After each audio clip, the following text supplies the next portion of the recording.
2 ವರ್ಷದಿಂದ ದಾವಣಗೆರೆ ಜಿಲ್ಲಾ ಬಿಜೆಪಿಯಲ್ಲೂ ಭಿನ್ನಮತ. ಬೈ ಎಲೆಕ್ಷನ್ ನೆಪದಲ್ಲಿ ಭಿನ್ನಮತ ಶಮನಕ್ಕೆ ಭಾರೀ ಕಸರತ್ತು. ಜಿಲ್ಲಾ ನಾಯಕರನ್ನ ಒಟ್ಟಾಗಿ ಕೂರಿಸಿಕೊಂಡು ಮಹತ್ವದ ಸಭೆ. ಕಳೆದ 2 ವರ್ಷಗಳಿಂದ ಭಿನ್ನಮತದಿಂದ ಬಳಲುತ್ತಿರುವ ದಾವಣಗೆರೆ ಜಿಲ್ಲಾ ಬಿಜೆಪಿ ಪಾಳೆಯವನ್ನ ಉಪಚುನಾವಣೆಯ ನೆಪದಲ್ಲಾದರೂ ಒಗ್ಗೂಡಿಸುವ ವಿಶ್ವಾಸವಿಟ್ಟುಕೊಂಡು ಈಗ ಪ್ರಯತ್ನಗಳು ಶುರುವಾಗಿದೆ. ಸಂಭಾವ್ಯ ಅಭ್ಯರ್ಥಿಗಳ ಪಟ್ಟಿಯ ಜೊತೆಗೆ 2 ಬಣಗಳನ್ನ ಕೂರಿಸಿ ಚರ್ಚೆ ನಡೆಸಲಾಗಿದೆ.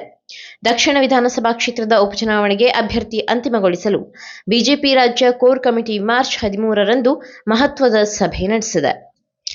ಬಿಜೆಪಿ ರಾಜ್ಯ ಉಸ್ತುವಾರಿ ರಾಧಾಮೋಹನ್ ದಾಸ್ ಅಗರ್ವಾಲ್ ಉಪಸ್ಥಿತಿಯಲ್ಲಿ ನಡೆದ ಸಭೆಯಲ್ಲಿ 5 ಟಿಕೆಟ್ ಆಕಾಂಕ್ಷಿಗಳ ಬಗ್ಗೆ ಚರ್ಚೆ ನಡೆಸಲಾಗಿದೆ. ಯಶವಂತರಾವ್ ಜಾಧವ್, ಬಿಜಿ ಅಜಯ್ ಕುಮಾರ್, ಶ್ರೀನಿವಾಸ್ ದಾಸ್ ಕರಿಯಪ್ಪ, ದೇವಮುನಿ ಮತ್ತು ರಾಜನಹಳ್ಳಿ ಶಿವಕುಮಾರ್ ಆಕಾಂಕ್ಷಿಗಳಾಗಿದ್ದು 2 ದಿನಗಳಲ್ಲಿ ಸಂಭಾವ್ಯ ಅಭ್ಯರ್ಥಿಗಳ ಪಟ್ಟಿ ಬಿಜೆಪಿ ಕೇಂದ್ರೀಯ ಚುನಾವಣಾ ಸಮಿತಿಗೆ ಶಿಫಾರಸುಗೊಳ್ಳಲಿದೆ. ಕೋರ್ ಕಮಿಟಿ ಸಭೆಯ ಬಳಿಕವೂ ಸಹ ದಾವಣಗೆರೆಯ 2 ಬಣಗಳನ್ನ ಬೆಂಗಳೂರಿಗೆ ಕರೆಸಿಕೊಂಡು ಬಿಜೆಪಿ ನಾಯಕರು ಚರ್ಚೆ ನಡೆಸಿದ್ದಾರೆ. ಕೇಂದ್ರ ಸಚಿವ ಪ್ರಹ್ಲಾದ್ ಜೋಶಿ ಮತ್ತು ಬಿಜೆಪಿ ರಾಜ್ಯಾಧ್ಯಕ್ಷ ಬಿವೈ ವಿಜಯೇಂದ್ರ ನೇತೃತ್ವದಲ್ಲಿ ನಡೆದ ಸಭೆಯಲ್ಲಿ ಮಾಜಿ ಸಚಿವ ಎಂಪಿ ರೇಣುಕಾಚಾರ್ಯ, ಶಾಸಕ ಬಿಪಿ ಹರೀಶ್ ಮತ್ತು ದಾವಣಗೆರೆ ಜಿಲ್ಲಾಧ್ಯಕ್ಷ ರಾಜಶೇಖರ್ ಸೇರಿದಂತೆ 2 ಬಣಗಳ ಮುಖಂಡರು ಭಾಗವಹಿಸಿದ್ದರು. ಸಭೆಯಲ್ಲಿ ಎಲ್ಲಾ ಭಿನ್ನಾಭಿಪ್ರಾಯಗಳನ್ನ ಪಕ್ಕಕ್ಕಿಟ್ಟು ಉಪಚುನಾವಣೆಯನ್ನ ಎದುರಿಸಬೇಕೆಂದು ಸೂಚನೆ ನೀಡಲಾಗಿದೆ.